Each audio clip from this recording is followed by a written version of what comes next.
When one startup founder lost his investors due to the 2008 recession, it ended up sparking an obsession with resiliency. His research into venture capitalists and consulting increased as he sought to beat the competition to the punch. That entrepreneur is Andrew. These days, he's taking his years of experience and applying it to a people-first VC firm.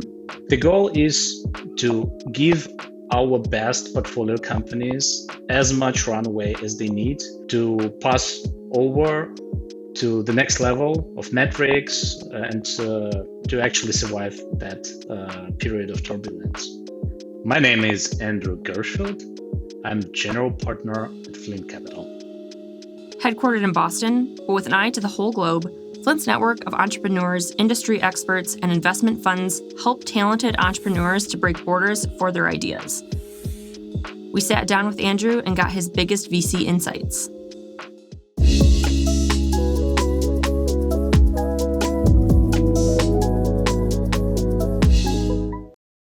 Can you walk us through your journey of becoming a venture capitalist? Well, in fact, that was not a very straightforward journey. During the last year at college, my friends and I decided to build a startup. The idea was very clear, like a small pocket-size projector that could create a high-resolution image. It was based on the tech that we were researching at that time. It was 2007. So we decided to fundraise. The burden of fundraising, creating business plan and pitching investors became mine. And in a few months, we generated a term sheet from one of the hardware investors. But then the recession came and the deal fell apart and the company didn't take the path we intended to make.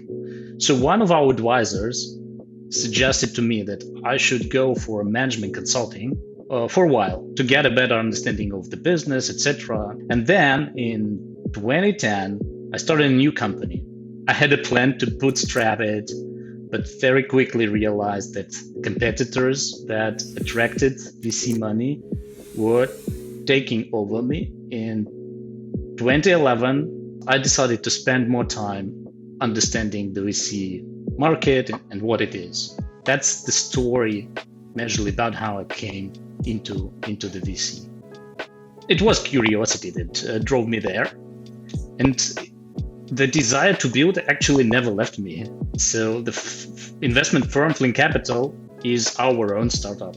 We treat it as a growing company that comes through all the stages of its life. Based on your experience, what would you recommend early-stage entrepreneurs do to prepare for an economic downturn? The first thing we did in our portfolio, we reached out to our CEOs and asked them to accept the reality that is a downturn on the capital markets. They must prepare now because speed matters here. And historically, the companies that prepare in advance tend to survive better. So they have to model different scenarios of the future and make sure that they can survive the worst. Major focus should be on how you spend the resources that you have. You should focus on investments that drive profitability to secure as much funding as possible. The percentage of something valuable that survives, the small percentage of something valuable that survives, is much more valuable than 100% of zero. So I think that is the way. Do you have any general advice for other entrepreneurs? Build your support circle.